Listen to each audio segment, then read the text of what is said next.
Hello students, very good morning. Welcome to my YouTube channel. Today I am here to explain you about the chemical reaction and equation, class 10th, chapter number 1.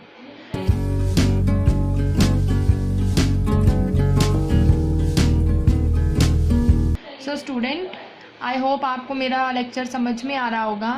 कल मैंने आपको 2 videos upload करके दी थी. अगर किसी बच्चे को वो समझ में नहीं आया है तो वो मुझे कमेंट बॉक्स में राइट डाउन कर दे. एंड स्टूडेंट, मैं आपको डेली होमवर्क देती हूँ बैलेंसिंग इक्वेशन का. आई होप आप उनको कर रहे होंगे. आज मैंने आपको इक्वेशंस दी थी करने के लिए, तो मैं अब आपको वो सॉल्व करा रही हूँ कि उनको बैलेंस कैसे करना है. Okay, then we will do our next work. So first equation थी हमारी, जिंक प्लस सिल्वर नाइट्रेट जब रिएक्ट करता है वो जिंक नाइट्रेट प्लस Ag को फॉर्म करता है. मैं बार बार ये रूल्स नहीं बताऊंगी, डायरेक्टली आपको बता रही हूँ कि रिएक्शन कैसे बैलेंस होगी. तो zinc plus AgNO3 give rights to ZnNO3 की ट्वाइस प्लस Ag. तो मेरे इधर एलिमेंट्स कौन कौन से हैं? जिंक है, Ag है, नाइट्रोजन है, ऑक्सीजन है. लेफ्ट हैंड साइड में मेरे कितने मॉलिक्यूल्स हैं, राइट हैंड साइड में मेरे कितने मॉलिक्यूल्स हैं? जिंक मेरा 1 दिखाई दे रहा है, प्रोडक्ट में भी मेरा 1 है. Ag मेरा रिएक्टेंट में भी 1 है, प्रोडक्ट में भी मेरा 1 है. नाइट्रोजन मेरा रिएक्टेंट में 1 है, प्रोडक्ट में 2 है. ऑक्सीजन मेरा रिएक्टेंट में 3 है और प्रोडक्ट में मेरा 6 है.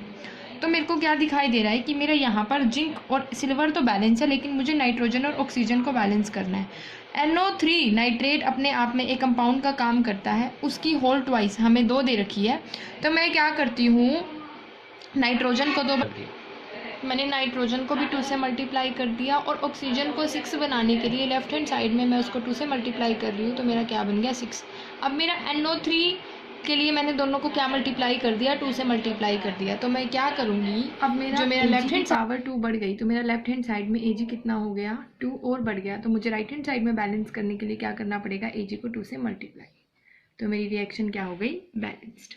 अब मैं लेके चल रही हूँ second equation, CaO plus H2O give rights to calcium hydroxide. तो मेरा इसमें क्या क्या एलिमेंट है, कैल्शियम, ऑक्सीजन एंड हाइड्रोजन. तो मेरा LHS में और RHS में कैल्शियम कितना है, 1, ऑक्सीजन कितना है, 1 + 1 2, और यहाँ पर भी कितना है, 2. हाइड्रोजन मेरा कितना है, 2, और मेरा इधर हाइड्रोजन कितना है, 2. तो इक्वेशन ऑलरेडी बैलेंस्ड है. ओके स्टूडेंट्स, अब हम लेके चल रहे हैं थर्ड इक्वेशन.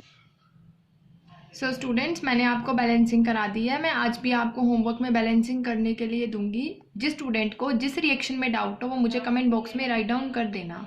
ओके स्टूडेंट्स, अब हम चलेंगे नेक्स्ट टॉपिक पे, which is our types of reaction. क्या है मेरे टॉपिक का नाम, टाइप्स ऑफ रिएक्शन. तो हम केमिकल रिएक्शन एंड इक्वेशन में कितने टाइप्स की इक्वेशन पढ़ते हैं, 4 टाइप्स की. कितने टाइप्स की, 4. नंबर 1 क्या होती है, कॉम्बिनेशन रिएक्शन.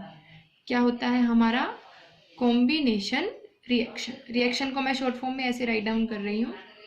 सेकंड 2 है मेरा डीकम्पोजिशन रिएक्शन. ओके स्टूडेंट्स, मैं आपको पहले ब्रीफली एक्सप्लेन कर दूंगी, उसके बाद मैं आपको डीपली एक्सप्लेन कर दूंगी. अगर आपको कोई डाउट हो तो मुझे बता देना. नंबर 3 आता है मेरा डिस्प्लेसमेंट रिएक्शन. एंड मेरा number 4 last one is double displacement reaction. Okay students, तो मैं आपको बता देती हूँ, जो हमारा कॉम्बिनेशन एंड डीकम्पोजिशन है वो एक दूसरे से रिलेट करता है, और जो मेरा डिस्प्लेसमेंट और डबल डिस्प्लेसमेंट है ये एक दूसरे से रिलेट करते हैं. ठीक है, अब मैं आपको ब्रीफली एक्सप्लेन करती हूँ कि कॉम्बिनेशन क्या होता है. कॉम्बिनेशन वर्ड से ही पता लग रहा है, कंबाइन होके कुछ न्यू बनना. ठीक है, तो combination means when 2 or more reactant react they form single product. किसी भी 2 चीज को कंबाइन करेंगे तो वो एक चीज को फॉर्म करेगा, that is the combination reaction. Decomposition मतलब टूटना. क्या होता है डिकम्पोजिशन का मतलब, टूटना. तो 2 जो हमारे होंगे एक सिंगल, उसको वो एक या एक से ज्यादा में तोड़ता है. ठीक है, और हमारा डिस्प्लेसमेंट में क्या होगा, डिस्प्लेस हो जाएगा. डिस्प्लेस होना मतलब अपनी जगह हटा के किसी दूसरे एलिमेंट को वो प्रोवाइड कराएगा. डबल डिस्प्लेस में क्या होगा, सब्सटेंस हमारे अपनी जगह को एक्सचेंज करेंगे. डिस्प्लेसमेंट में मैंने क्या बताया, metals exchange their position in double displacement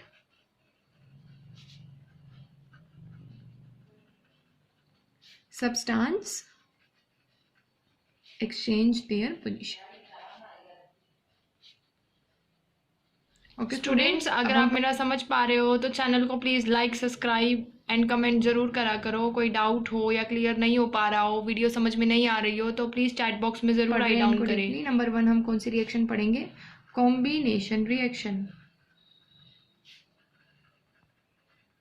तो हमारी कॉम्बिनेशन रिएक्शन अभी मैंने आपको बताया, जो कंबाइन होकर किसी एक सिंगल फॉर्म को प्रोडक्ट को फॉर्म करेगी. व्हेन 2 और मोर reactant react to form a single product. जो हमारा मेन प्रोडक्ट, सिंगल प्रोडक्ट हमारा क्या होगा? Main product. एक्स्ट्रा गैस वगैरह हम स्प्रेड आउट कर सकते हैं, लेकिन जो हमारा मेन प्रोडक्ट होगा वो ही हमारा कॉम्बिनेशन से फॉर्म होगा. जैसे मैं C+O2 क्या बन रहा है मेरा? CO2. ऐसे ही मैं लेके चल रही हूँ S+O2, मेरा क्या बन रहा है? SO2. ये मुझे क्या दिखाई दे रहा है कि मेरा कार्बन प्लस ऑक्सीजन कंबाइन हो गया. क्या हो गया?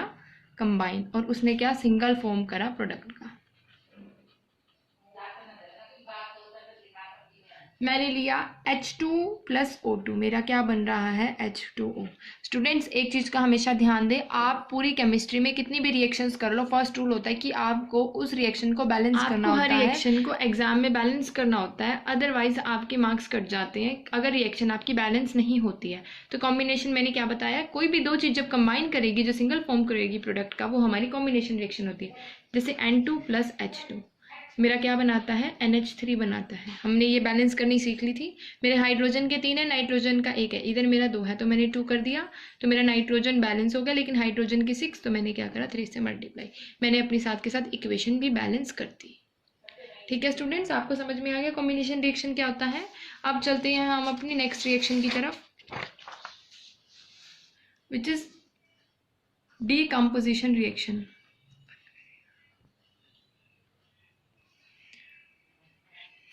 Decomposition reaction. डीकम्पोजिशन का मैंने अभी आपको मीनिंग बताया था. क्या होता है? किसी भी एक चीज का अपने आप में टूट जाना. जैसे when substance break into 2 or more product, that is called decomposition reaction. कोई भी एक सिंगुलर सब्सटेंस जब हमारा रिएक्ट करता है, वो कितने? 2 और मोर फॉर्म प्रोडक्ट करता है. और मैंने कॉम्बिनेशन में क्या बताया था?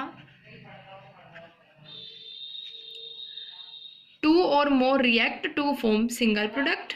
और हमारा डीकम्पोजिशन में क्या होगा? Single reactant react to form 2 और मोर प्रोडक्ट. ओके स्टूडेंट्स, आपको एग्जाम्पल से क्लियर हो गया होगा कि हमारा कॉम्बिनेशन और डीकम्पोजिशन में क्या डिफरेंस है.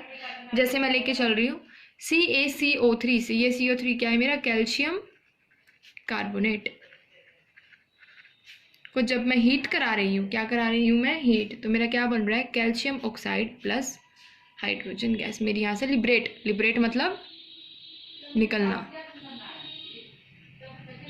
तो मेरी हाइड्रोजन गैस क्या हो गई? लिबरेट हो गई. ऐसे मैंने लिया AgBr2, तो मेरा क्या बन रहा है? Ag+Br2. ओके स्टूडेंट्स, मैंने लिया NaCl, तो मेरा क्या बनेगा? Na+Cl2. These all are examples of decomposition reaction. Okay students, हमारी जो decomposition reaction होती है वो 3 फॉर्म में होती है. This reaction happened in 3 forms. Number 1, in the form of heat, in the form of light, in the form of electricity. तो मैंने क्या बताया? डीकम्पोजिशन हमारी 3 टाइप की रिएक्शन को फॉर्म करती है. इन the form of heat, in the form of light, in the form of electricity. Heat reaction हमारी कैसी होगी? जब भी हम रिएक्शन को प्रोसीड कराएंगे, प्रोसीड मतलब आगे बढ़ाएंगे, तो जब उस रिएक्शन को हीट की नीड होगी तो वो हीट डिकम्पोजिशन हो जाएगी। अगर उसको लाइट की नीड होगी तो वो लाइट डिकम्पोजिशन हो जाएगी। अगर उसको इलेक्ट्रिसिटी की नीड होगी तो वो डिकम्पोजिशन रिएक्शन हो जाएगी। ठीक है। एग्जाम में एक ऐसे क्वेश्चन भी आता है, define about the forms of decomposition reaction. तो आप क्या बताओगे? There are 3 forms of the decomposition reaction. The reaction will happen in the form of heat, light and electricity. First example, मेरा फर्स्ट एग्जाम्पल होगा, जब जिंक कार्बोनेट मेरा react करेगा तो वो क्या बनाएगा? Zinc oxide plus CO2। Student, मैंने आपको फर्स्ट रिएक्शन कराई थी जब डिकम्पोजिशन की, तो मैंने उसमें H2 बता दिया था, sorry it's happen by mistake. वहाँ पर भी कार्बन डाइऑक्साइड ही मेरी लिबरेट होगी। ओके स्टूडेंट, तो मेरा यहाँ पर भी कार्बन डाइऑक्साइड लिबरेट। अब इस डिकम्पोजिशन रिएक्शन में मैंने क्या बताया था? जब रिएक्शन प्रोसीड होगी तो रिएक्शन को आगे बढ़ने के लिए, प्रोडक्ट को फॉर्म करने के लिए उसने किसकी हेल्प ली? हीट की। तो जब रिएक्शन हीट की हेल्प लेगी तो रिएक्शन किसकी फॉर्म में होगी? हीट की फॉर्म में। ऐसे मैं आपको एग्जाम्पल करा रही हूँ लाइट डिकम्पोजिशन रिएक्शन का। लाइट डिकम्पोजिशन रिएक्शन, उसका एग्जाम्पल मैं आपको करा रही हूँ। जब मेरा रिएक्ट करेगा इन द फॉर्म ऑफ लाइट तो वो मुझे क्या फॉर्म करके देगा? Ag plus Br2। Ag क्या होता है? Silver bromide. जब मेरा लाइट की फॉर्म में रिएक्ट करेगा तो वो सिल्वर को अलग कर देगा और ब्रोमाइड को अलग कर देगा। ऐसे ही जब AgCl रिएक्ट करेगा इन दी फॉर्म ऑफ लाइट तो वो Ag मेरा सिल्वर जो मेन प्रोडक्ट है उसको अलग कर देगा और क्लोराइड को अलग कर देगा। ओके स्टूडेंट्स, अब हम थर्ड लेके चल रहे हैं हमारी इलेक्ट्रिकल डिकम्पोजिशन रिएक्शन। जब मेरा NaCl रिएक्ट करेगा तो मेरा क्या फॉर्म करेगा? Na plus Cl2 with the help of electricity. किसकी ज़रूरत होती है इसको? इलेक्ट्रिसिटी की। ऐसे ही मेरा जब H2O, वाटर को जब मैं रिएक्ट कराऊंगी तो मेरा H2 प्लस O2, हाइड्रोजन और ऑक्सीजन अलग हो जाएगा with the help of electricity. तो मुझे क्या पता लगा कि रिएक्शंस को आगे प्रोसीड होने के लिए डिकम्पोजिशन में किसी चीज़ की हेल्प पड़ती है, नीड की होती है। तो वो अपनी रिएक्शन को किसकी फॉर्म में रिप्रेजेंट करते हैं? इन the form of light, electricity and heat. Heat मैंने अभी आपको पढ़ाया था। ओके स्टूडेंट्स, तो अगर आपको किसी भी टॉपिक में, मैंने आज आपको 2 रिएक्शंस कराई है, कॉम्बिनेशन एंड डिकम्पोजिशन, अगर किसी भी स्टूडेंट्स को इन दोनों रिएक्शन में कोई भी डाउट हो या बैलेंसिंग समझ में ना आया हो तो मुझे कमेंट बॉक्स में राइट डाउन कर दीजिएगा। नेक्स्ट 2 रिएक्शंस मैं आपको नेक्स्ट वीडियो में अपलोड कर दूंगी।